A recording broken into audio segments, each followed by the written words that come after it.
భారతదేశంలో రైతు అనగానే 90% మందికి గుర్తొచ్చేది మగవాళ్ళే.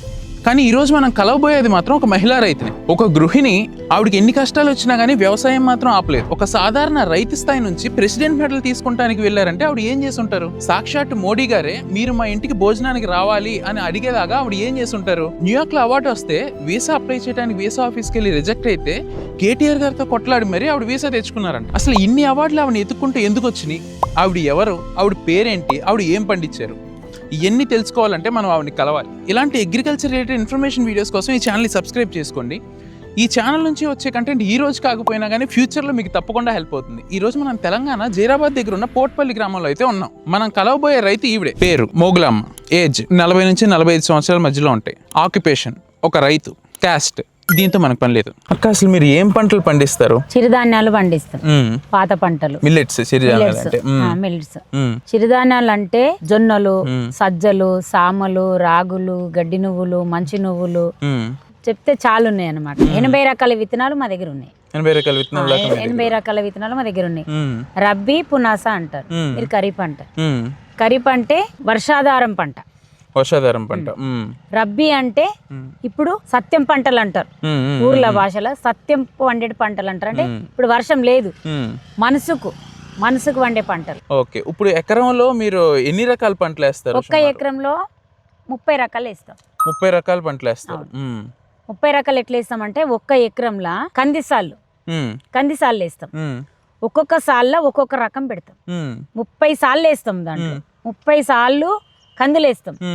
ఒక దాంట్లో కొర్రలు, ఒక దాంట్లో సామలు, ఒక దాంట్లో సజ్జలు, ఒక దాంట్లో గడ్డి నువ్వులు, ఒక దాంట్లో ఉలువలు, అట్లా ఒక్కొక్క దాంట్లో ఒక్కొక్క ఐటమ్స్ వేస్తాం అనమాట. అంటే ఒక్క ధాన్యంలా 3 రకాలు 2 రకాలు ఉంటాయి అన్నమాట. సీడ్ అది ఎప్పుడెప్పుడు అవుతుంది అనేది మాకు తెలుసు. వర్షం ఎక్కువైతే ఏం పంట వస్తుంది, వర్షం తక్కువైతే ఏం పంట దాంట్లోకి వెళ్ళి వస్తుంది అనేది మనకు తెలుసు. కాబట్టి ఈ చిరుధాన్యాల మీదనే పెట్టి దాని మీద ధ్యాసను పెట్టి దాని మీదనే బలంతో పనిచేస్తాం. ఈ మిల్లెట్స్ తప్ప వేరే పంటల మీద అంత ఆసక్తిగా ఏం పండించలేదు. అయితే ఇప్పుడు ఎక్కువ భూములు నాకు ఉండేది 2 ఎకరాలు నా సొంతం భూమి. నేను కౌలు కట్టుకున్నది 8 ఎకరాలు. 8 ఎకరాలు కౌలు కట్టుకున్నా. 8 ఎకరాలు అయితే మొత్తము ఇదే పంట కాకుండా ఒక 5 ఎకరాలు చెరుకు కూడా పెట్టిన.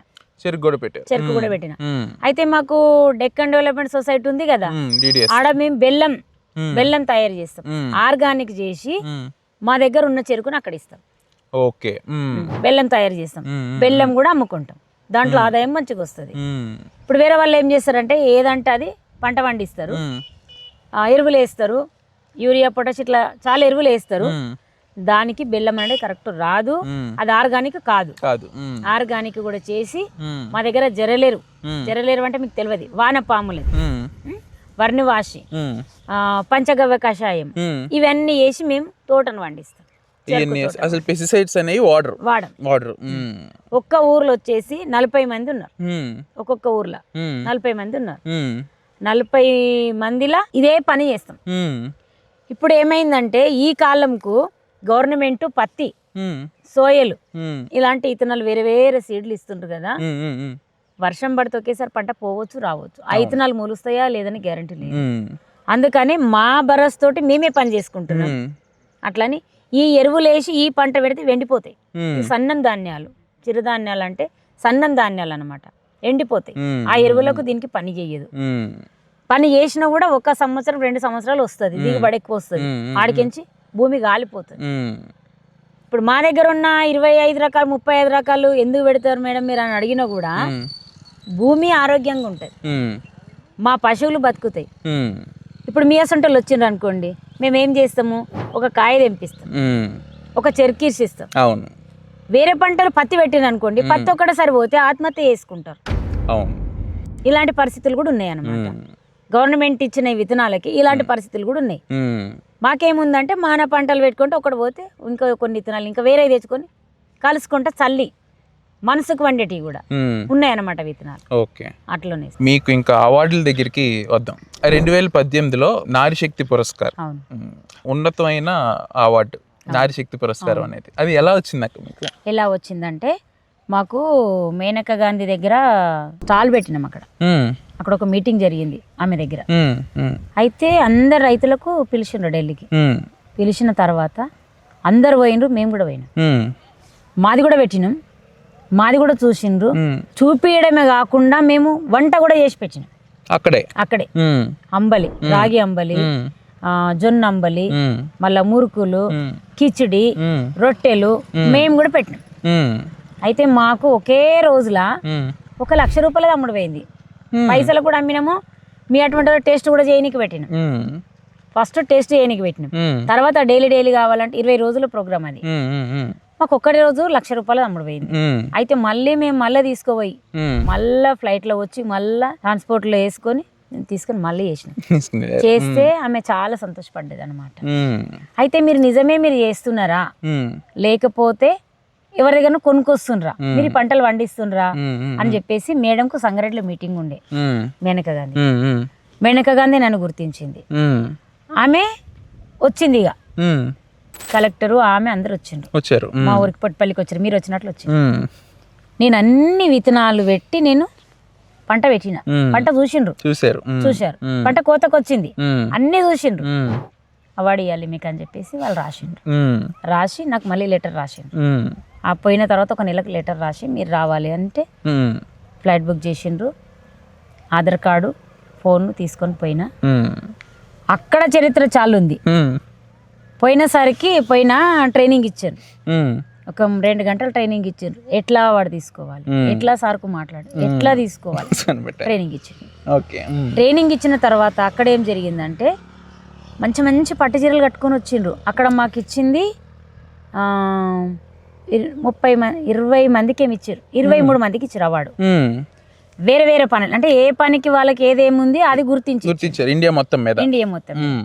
అయితే మనదేముందంటే మనకు చిరుధాన్యాల మీద ఇచ్చి నా పేరు పెట్టే పిలవలేదు అసలు. మిల్లెట్ సిస్టర్ అంటే నాకు ఇంగ్లీష్ రాదు, ఏమి రాదు. మీది గూగుల్లో కూడా మిల్లెట్ సిస్టర్ ఆఫ్ ఇండియా అని కొడితే మీ పేరే వస్తుంది. అయితే మిల్లెట్ సిస్టర్ అని పిలిచింది.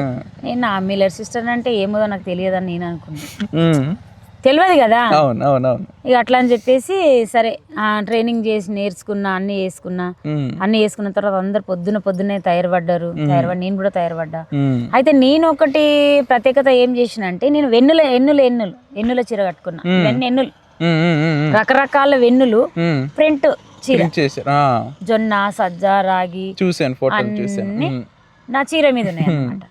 అయితే మోడీ సారు, మేనక గాంధీ ముందు కూర్చున్నారు, రాష్ట్రపతి పైన కూర్చున్నాడు.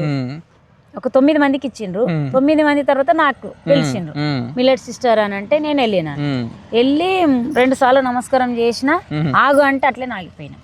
ఇయ్యరు అనుకున్నా, తెలియదు కదా అవ్వడానికి కూడా తెలియదు నాకు. ఆగిన తర్వాత మోడీ సార్ ఏమన్నాడంటే ఆమెకు ఒక ప్రశ్న అడుగుండి అని అన్నాడు. అంటే అడిగితే చెప్తావా అమ్మ అంటే చెప్తాను. అందరూ ఇంత మంచి చీరలు కట్టుకున్నారు, నువ్వెందుకు ఈ చీర కట్టుకున్నావు అని అడిగిన. అంటే నేను రైతును, నేను రైతు పనే చేస్తా, నేను పంటలు పండిస్తా, మీ అసంట్లకు తిండి అందిస్తా. మీ పెద్దోళ్ళకంతా తిండి అందించే వాళ్ళం రైతులు. నేను అదే తింటా, నేను అదే పని చేస్తా, నా పేరు మీద అదే ధరించుకున్నా అని చెప్పిన. చాలా సంతోషం నాకు, మా ఇంటికి నువ్వు రావాలి అని మోడీ సార్ అన్నారు. సరే అని చెప్పేసి నేనైతే వచ్చిన ఇక్కడ వచ్చినా గానీ మా సార్ పర్మిషన్, మా డైరెక్టర్ సార్ పర్మిషన్ తీసుకుంటే వస్తా, లేకపోతే రాను అని చెప్పిన. అంత ధైర్యంగా మాట్లాడుతుంది అని చెప్పి సార్కి ఫోన్ చేసిండ్రు. ఫోన్ చేసి ఇట్లా కావాలి, ముగ్గులమ్మ కావాలి, మా ఇంట్లో భోజనం చేయాలి, చుట్టాలలాగా రావాలి అని చెప్పి నాకు సార్ అడిగిండు. అంటే మీరు పొమ్మంటే పోతా, వద్దంటే పోనా అని చెప్పి. సరే వెళ్ళు అని చెప్పి వెళ్తా అన్నాక సరే మంచిదని చెప్పేసి అవార్డిచ్చి చాలా మంచి మాట చెప్పింది అని అవార్డిచ్చేసింది. అవార్డిచ్చిన తర్వాత ఇక సాయంత్రం తీసుకుపోతుండే వాళ్ళ ఇంటికి. అంత మందిలోకి వెళ్ళి ఒక 9 మందిని తీసుకెళ్ళాడు మోడీ సార్ వాళ్ళ ఇంటికి భోజనం చేయడానికి. పోతే ఆడపోయినాక ఏమన్నాడంటే నీకు భర్త లేడు, నీకు 3 పిల్లలు ఉన్నారు అని నీ గురించి ఫస్ట్ తెలుసు, కాబట్టి నీకు ఏం కావాలనో నువ్వు కోరుకో, నువ్వు అడుగు నేను ఇస్తా అన్నాడు.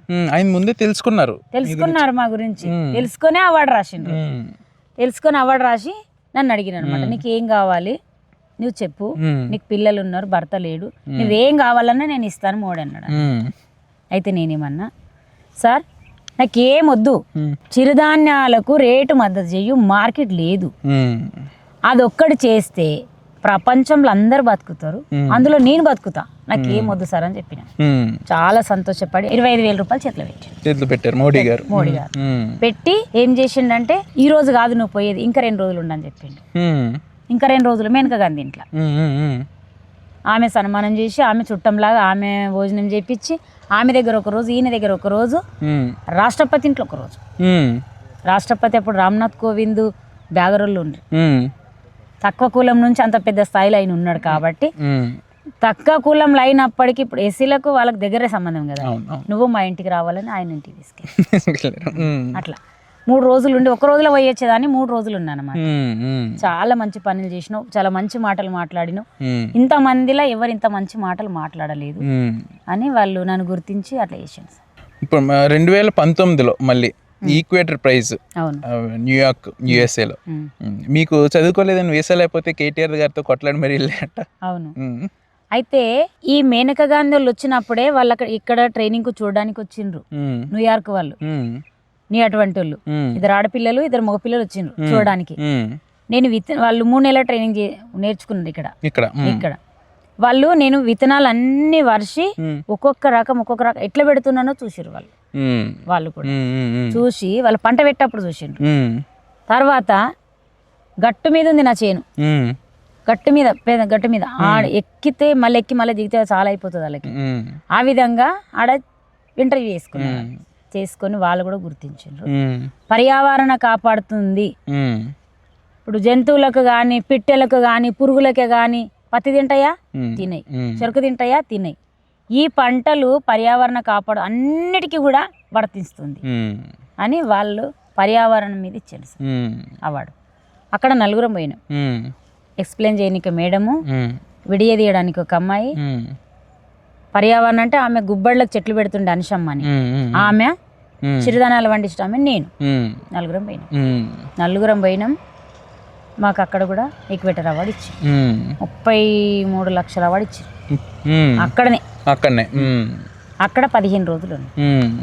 మరి వీసా ఈ ప్రాసెస్ మొత్తం వచ్చిందా? వీసా అయితే ఇవన్నీ వాళ్ళు జరిగింది, చేసిండ్రు, పోయిండ్రు. అక్కడ నుండి లెటర్ పంపిండ్రు, మీకు అవార్డు ఉంది మీరు రండి అని. మేము ఇక్కడ బుక్ చేసుకోవాలి కదా, పాస్బుక్ బుక్ చేసుకోవాలి. బాగా తిరిగినాము, పాస్బుక్ వచ్చింది. వచ్చిన తర్వాత వీసా లేదు. ఒక రోజు ట్రైనింగ్ ఇచ్చిండ్రు, చదువు రాను కాబట్టి మాకు చదువు రాదు. మీ అటువంటి సార్లు అందరు ట్రైనింగ్ ఇచ్చిండ్రు, ఇట్లా మాట్లాడాలి, ఇట్లా మాట్లాడి ఆడ చెప్తున్నా, ఆడ వింటున్నా మీద మర్చిపోతుంది. అదైంది. మస్కులు 5 గంటలు 4 గంటలకు పోయి లైన్ నిలబడ్డాము. పోయినాము. అక్కడ పోయిన తర్వాత ఈక్వేటర్ అవార్డు అనడానికి రాలేదు, ఈక్వేటర్ అవార్డు అన్న రిజెక్ట్ చేసిండు. వీసా ఆఫీస్లో రిజెక్ట్ చేశారు. ఎక్కడ జర్మనీ వాళ్ళు, శ్రీలంక వాళ్ళు, అమెరికా వాళ్ళే ఉంటారు కదా ఇచ్చే దగ్గర. అయితే అప్పుడు ఈయన కేటీఆర్ ఉన్నాడు కదా ప్రభుత్వము, పర్షన్ అయినాం. నాకేం తెలుసు, నేను సంతోషంలో మొత్తం కాదు అన్నా కూడా నాకు అర్థం కాలేదు. అది రిజెక్ట్ అంటే కూడా తెలియకపోతే సంతోషంలో బయటకు వస్తున్నా నేను. రిజెక్ట్ చేసినట్టు మాకు ఎవరు మాట్లాడతలేరు. ఇక్కడ వీడి నుంచి అడగక లైన్ నిలబడ అసలు ముఖమే చూస్తలేరు. ఇట్లా ఏం చేస్తారు వీళ్ళని. బయటకు వచ్చి మేడం ఏమైంది మేడం అంటే రిజెక్ట్ అన్నారు అన్న. రిజెక్ట్ అని అంటే నేను ఒక్కదాన్ని తప్పు చెప్పిన, ఎన్నుకున్న కూడా తప్పు చెప్పిండ్రు. ఎన్నుకున్న కూడా అదిరదర్లో పోయి నీ పేరు ఏంటంటే నా ఎన్నుకున్నామే నా పేరు మొగలమ్మ అని. ఆమె ఒక తప్పు చెప్పింది, ఇంకొక ఆమె ఒక తప్పు చెప్పింది. అట్లా అని చెప్పేసి ఇక బయటకు వచ్చేసినాం. ఏం చేయాలని అర్థమైతలేదు. ఇక అర్థం కాకపోతే ఏం చేయాలి సార్, క్యాన్సిల్ అయింది. మా డైరెక్టర్ సార్ ఏం చేస్తారు, నోరు మూసుకొని ఇంటికి వచ్చేసేయండి, తెలివి లేదా, అన్నం తినలేరా మీరు సార్ తెచ్చిండు. చచ్చనే పోతా కానీ ఇంటికి రాను సార్ నేను అని చెప్పి. చచ్చిపోయినా చచ్చిపోదా అంటే ఇప్పుడు అందరికి చెప్పుకున్నాం, మా ఊళ్ళకి పోతున్నాం అని చెప్పిన. ఇప్పుడు రిజెక్ట్ ఎక్కడ పోలేమని ఇన్సర్ట్ అవుతాం కదా, అట్లా అని చెప్పేసి ఇక బయటికి వచ్చినాం. బయటకు వచ్చి పేపర్ విలేకరు దగ్గరికి పోయినాం, ఖైరతాబాద్ దగ్గర. ఆడ పోయి టీవీలలో మాట్లాడినాం. ఏం మాట్లాడినంటే, చిరుధాన్యాలు వండించే వాళ్ళకు, పంటలు వండించే వాళ్ళకు ఎక్కడ దేశపోల్లో సపోర్ట్ చేస్తే, నువ్వు ఎక్కడ దేశపోలనో తెచ్చి స్టేజ్ మీద కూర్చోబెట్టి అర్థం కాని వాళ్ళకి మేము ఏం చెప్పాలి? ఉమ్. మా భాష వాళ్ళకి రాదు, వాళ్ళ భాష మాకు రాదు. అవును. ఇది తప్పు జరిగింది. ఉమ్. మరి మేము పండించిన తిండే కదా ఈ హైదరాబాద్లో వచ్చి తింటున్నారు వాళ్ళు. అవును. ఆ దేశంకి వెళ్ళి తెచ్చుకొని తింటున్నారా? ఉమ్. మాలాంటి రైతులకు మీరు అన్యాయం చేయొద్దు. ఉమ్. మాకు అననికి రాలేదు ఉమ్. కాబట్టి అని పేపర్కి ఇచ్చినాము, అందులో టీవీలు ఇచ్చినాము. ఉమ్. ఇస్తే కూడా సమాధానం లేదు. ఉమ్. సమాధానం లేదు సార్. 3 రోజులు హైదరాబాద్లో ఉన్నాయి. ఉమ్. ఉన్న తర్వాత కేటీఆర్ ఇంటికి పోయినాం. ఉమ్. కేటీఆర్ ఇంటికి పోయి ఇట్లనే కానీ మెయిన్లు వాళ్ళు వీళ్ళందరూ వెళ్ళబడ్డారు. ఉమ్. మీరు ఎవరన్నా నన్ను ముడితే నేను ఈయనే చచ్చిపోతా, ఉమ్. నేను లోపల దాకా వెళ్తా అని చెప్పేసి ఉమ్. వెళ్ళినాం. ఉమ్. పండుకున్నాడు సారు, లేపినాం. ఉమ్. సార్ మేము పంటలు పండించేటోళ్ళకు నువ్వు మద్దతు చేయకపోతే మన దేశంలో వాళ్ళెందుకు? మన దగ్గర లేరా చదువుకున్న వాళ్ళు? మనలను పెట్టండి. మరి మేము చదువు రాకపోయిన వాళ్ళకి మంచి అవకాశం మనకి ఇచ్చిండ్రు, మా అవకాశాన్ని మీరు ఎట్లా పోగొడతారు అని మాట్లాడి తప్పకుండా ఇస్తాను 24 గంటల్లో వీసా ఇచ్చారు, సైన్ చేశారు. ఇస్తే అప్పుడు మళ్ళీ పేపర్కి ఇచ్చారు. వెళ్ళిపోయినాం ఇక. మేము ఇప్పుడు విన్న దాని ప్రకారం అసలు మీరు హైబ్రిడ్ సీడ్స్ అనేవే వాడరు అన్నది తెలుసు, మొత్తం దేశీ విత్తనాలే వాడతారు. అట్లా ఎలా స్టోర్ చేసుకుంటారు అక్క? ఎలా స్టోర్ అంటే గంపలు ఉంటాయి, గంపలు గంపలు గంపలు గంపలు పెండతోనే గంపలు అలుకుతాం. అలికి బూడిది, పిడక బూడిది, కట్టెల బూడిది మేము తీసి స్టోర్ చేసి పెట్టుకో, దాన్ని జల్లెడ పట్టి పౌడర్ లెక్క చేసి గంపల కింద వేసి యాపాకేస్తాం. ఇవి మంచిగా విత్తనాలు ఎండబెట్టుకొని మంచిగా వేసుకొని అందులో కొన్ని వేస్తాం, కొంచెం కొంచెం వేపాకు వేస్తాం, బూడిద వేస్తాం, అన్ని రకరకాలుగా వేసి మెత్తి పెట్టేస్తాం. ఓకే, కంపల్సరీ అవి విత్తనము మనం పెట్టే టైంకు మంచిగా ఒబ్బుతాయి, అవి కరెక్ట్గా మంచిగా మొలుస్తాయి అనేది గ్యారంటీ. ఓకే, ఏ కెమికల్ కల్పం కదా, అట్లా చేస్తాం. ఓకే, ఇప్పుడు మీరు డిడిఎస్ ద్వారా ఇంకా వేరే దేశాల నుంచి కూడా విత్తనాలు తెచ్చి చేస్తున్నారు అన్నది చెప్తున్నారు. అది ఏ టైప్ విత్తనాలు, ఏ దేశం నుంచి తెస్తున్నారు అక్క మనకి? ఏ దేశం నుండి అంటే శ్రీలంక నుంచి తెచ్చినాం. శ్రీలంక నుంచి తెచ్చినాం. నేను కొన్ని దేశాలు పోయినా. మన దగ్గర సజ్జ ఇంత ఇంత సైజ్ అనమాట దేశీ. అవును. వాళ్ళ దగ్గర సజ్జనేమో 1 మీటర్ది ఉంటాయి, 1 మీటర్ తయారైతుంది. ఆ విత్తనాలు కూడా తెచ్చిపెట్టినాం, అవి కూడా పండిస్తున్నాం.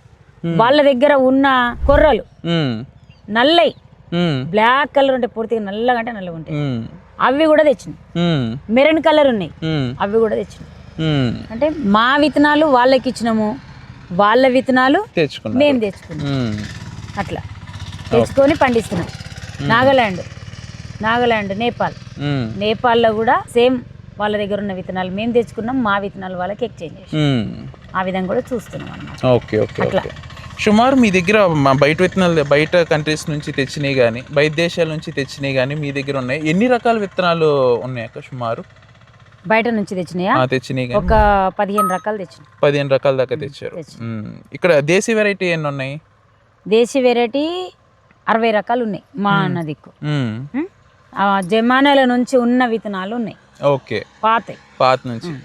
ఇప్పుడు ఆ విత్తనాలకే పబ్లిక్ ఏం చేస్తుర్రంటే వెనుకటి నుంచి పెట్టిన విత్తనాలకే ఆరోగ్యం బాగుంటుంది, ఏ డాక్టర్ దగ్గర పోయినా ఏం పోయినా. ఇప్పుడు చిన్న చిన్న వాళ్ళకు, నీ అంత వయసు వాళ్ళకు కూడా హార్ట్ వస్తుంది, షుగర్ వస్తుంది, బీపీ వస్తుంది, ఈ పంటలు తినాలే అని డాక్టర్లు చెప్తున్నారు. ఇవి ఎవరి దగ్గర దొరుకుతాయి?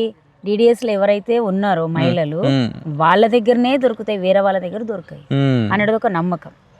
ఓకే, అట్లని మరి ముందుకు పోతూనే ఉంది, వస్తూనే ఉంటారు, చాలా మంది వస్తారు అనమాట. ఇట్లా ఇప్పుడు మీరు చేసేది మొత్తం న్యాచురల్ ఫార్మింగే కదా, దీనికి ఈ పంటలకి ఎలాంటి చీడపీడలు వస్తాయి? ఎలాంటివి వస్తాయంటే ఆకు కింద పెయిన్ వస్తుంది, ఆకు కింద పెయిన్ వస్తుంది. ఆ పెయిన్ వస్తే బూడిది ఉంటుంది కదా, ఆ బూడిది తీసుకొచ్చి చున్నీ జాలీలు, అటువంటి జాలీలు అందులో కట్టి పొద్దున పోయి ఇట్లా ఊపేస్తే దాని మీద పడుతుంది, దాని కంట్లో పడి కంట్లు పోతాయి, అది మంచిగా అవుతుంది. ఇంకొకటి వర్షాధారంలో పంటలు పండినప్పుడు మినుములు పెసల్లో కూడా పడతాయి, అట్లనే పెయిన్ అయితే దబ్బడ వాన పడ్డది అనుకోండి, పెద్ద వాన, అది కడకపోతుంది. వేరే మందులు కొట్టవలసిన పని లేదు దానికి. లేకపోతే వేపాకు, పసుపు, పచ్చిమిరపకాయలు, సరుపు, ఎలిగడ్డ ఇవన్నీ కషాయం చేసి కూడా పురుగు కొడతాం. ఏదన్నా కాయ పురుగు వస్తే ఆ విధంగా కొడతాం. అలాంటి పనులు కూడా చేస్తాం. ఇప్పుడు ఈ పండించిన పంట మొత్తాన్ని ఎక్కడెక్కడ అమ్ముతారు మీరు? మేము డిడిఎస్ మహిళలందరూ కలిసి మా సొంత మార్కెట్ పెట్టుకున్నాం. సొంత మార్కెట్ పెట్టుకున్నాం. దళారీ అట్లాంటి వీటికి చిరుధాన్యాలకు రేటు లేదు, మార్కెట్ లేదు, బయట లేదు, ఇప్పుడు బయటపడుతుంది. అయితే మేమేం చేసినాం, అక్కడ మార్కెట్ పెట్టుకున్నాం. ఆర్గానిక్ ఎంతమంది అయితే ఉన్నారో వాళ్ళు 10% ఎక్కువకు మేము అక్కడ అమ్ముతాం, ఇంకా 15% ఎక్కువ బయటకు అమ్ముతాం. దాని ట్రాన్స్పోర్ట్ కూలీలు మంచి అట్లా చేసి బయటకు అమ్ముతాం. ఆ విధంగా మాకు దగ్గర మార్కెట్ ఉంది, వేరే వాళ్ళే తీసుకో. మా డిడిఎస్లు ఎవరైతే ఉన్నారో 8 మండలాల నిండా ప్రతి విలేజ్ లో 40 మంది 30 మంది 50 మంది వరకు కూడా ఉన్నారు. వాళ్ళకే తీసుకుంటారు. ఆర్గానిక్ మా కార్డులు ఉన్నాయి మా దగ్గర, మేము అది పని చేస్తాం. Okay okay okay. మీకు ఇక్కడ సాయిల్ టెస్టింగ్ కానీ నేలకి పరీక్షలు కానీ అట్లాంటివి చేపిస్తారా? ఇక్కడ చేపిస్తారు మీరు. మామూలుగా అసలు రైతులు అట్లాంటి వాటికి చేపించట్లేదు, తెలియదు వాళ్ళకి. ఈడ మనకేముందంటే కేవిక ఉంది. కేవికలో సైంటిస్టులు మా దగ్గరకు వచ్చి ట్రైనింగ్ ఇస్తారు. ట్రైనింగ్ ఇచ్చిన తర్వాత ఏం చేస్తారంటే ఊర్లలోకి వస్తారు. ఊర్లలోకి వచ్చి చేను 1 ఎకరం ఉందనుకోండి, 4 మూలల చేన్ల మధ్యలో ఆ మూలకు ఈ మూలకు ఆ మూలకు ఈ మూల 5 జాగాల్లో ఫీట్ లోతు తవ్వుతాం అనమాట. దాన్ని మంచిగా ఇట్లా 3 మూలలు తవ్వుతాం, స్టార్ లేక తవ్వేసి దాంట్లో సైడ్లోకి వెళ్ళి చెక్కిన మన్ను తీసుకొని అందులోది 5 దాంట్లో కొంచెం కొంచెం తీసుకొని పోయి కేవిక ఇచ్చేస్తాం. మనకు వాళ్ళు సర్టిఫికెట్ ఇచ్చేస్తారు, ఈ భూమిలో బలం లేదు, మీరు ఇది వేసుకోవాలి, ఎరువు కొట్టుకోవాలి అని కూడా వాళ్ళు మనకు చెప్తారు. క్లియర్ గా తెలుస్తుంది. ఇప్పుడు మీ ఊర్లో సర్పంచ్ గా పోటీ చేస్తున్నారు. సర్పంచ్ గా పోటీ చేస్తున్నా, గెలుస్తున్నారు కూడా. అక్క లాస్ట్ క్వశ్చన్ అక్క, మీకు 3 పిల్లలు అన్నారు కదా, ఏం చదువుతూ ఉంటున్నారు 3 పిల్లలు? నా బిడ్డ డైట్ చేసింది, టీచర్ ట్రైనింగ్ చేయించిన. నాకు చదువు రాదు, అందుకే అంత కష్టపడిన బిడ్డ చదివించారు. ఇప్పుడు ఆర్గానిక్ కెమిస్ట్రీ పీజీ చదివింది, ఆర్గానిక్ కెమిస్ట్రీ కూడా చేయించిన, టీచర్ ట్రైనింగ్ కూడా చేయించిన. ఇప్పుడు ఆమెకు ఎక్కడైనా డ్యూటీ చేస్తే 40,000 ఇస్తామంటారు ఏ కంపెనీలో అయినా. కానీ మా ఉద్దేశం ఏంటంటే టీచర్ జాబ్ కొట్టాలి నువ్వు టీచర్ జాబ్ అంటే ఇంట్లో పెట్టిన, ఆ విధంగా చేస్తాను. పెద్ద పిల్లగానికేమో డిగ్రీ చదివించిన, చిన్న పిల్లగానికి 12 చదివించిన. అయితే పిల్లలు 10వ తరగతి 12వ తరగతి ఉన్నప్పుడు నా భర్త చనిపోయిండు. అప్పుడు నాకు కష్టం అయింది, చిన్నోనికి చదువు మానేపించిన. ఎందుకంటే నేను 12 ఎకరాలు కట్టుకున్న భూమి, అప్పుడు చేను దగ్గరనే వండాలి, పందుల కావాలి, పిట్టెల కావాలి, చేను దగ్గరనే వండాలి, అక్కడే వండాలి, అక్కనే తినాలి, అక్కనే నెల రోజులు పిల్లలు పెట్టుకొని చేనులో అడవిలో పండుకొని లక్ష రూపాయల పంట తీసిన. జొన్నలు, తొగాళ్ళు, శనగలు, కుసుమలు రబ్బీ పంటకు ఈ టైంలో అడవి మీదనే ఉంటుంది. ఏదన్నా మీటింగ్లు ప్రోగ్రాంలు ఉన్నదంటే ఫోన్ చేస్తే వచ్చేస్తా. ఆ విధంగా చేసి ఈ విధంగా నాకు దేవుడు ముందరికి చేసిండు. ఇదంతా ధైర్యం director Satish sir దీవెనలే.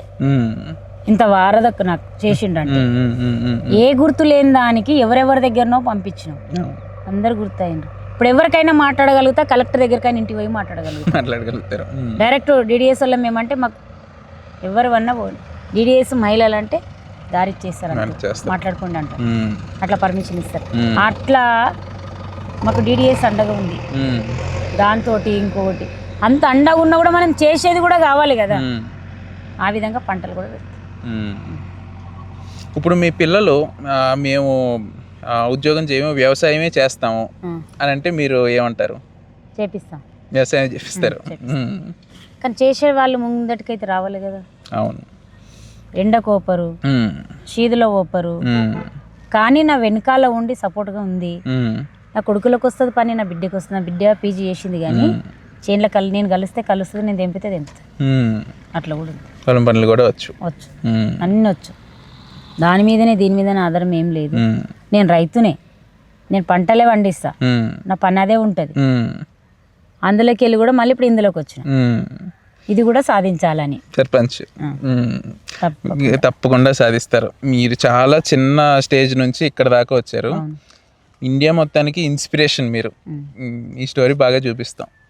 Thank you అక్క. వీడియో మొత్తం చూశారు కదా. ఈ వీడియో ఎలా ఉందో కింద కామెంట్స్ లో తప్పనిసరిగా మెన్షన్ చేయండి. మోగులమ్మ గారి గురించి మీరేమనుకుంటున్నారో కూడా కంపల్సరీగా కింద మెన్షన్ చేయండి. ఇక్కడ దాకా వీడియో చూశారు అని అంటే ఈ కంటెంట్ మీకు నచ్చిందనే అనుకుంటున్నాను. ఇలాంటి ఇన్ఫర్మేటివ్ వీడియోస్ కోసం ఈ ఛానల్ ని సబ్స్క్రైబ్ చేసుకోండి. Thank you.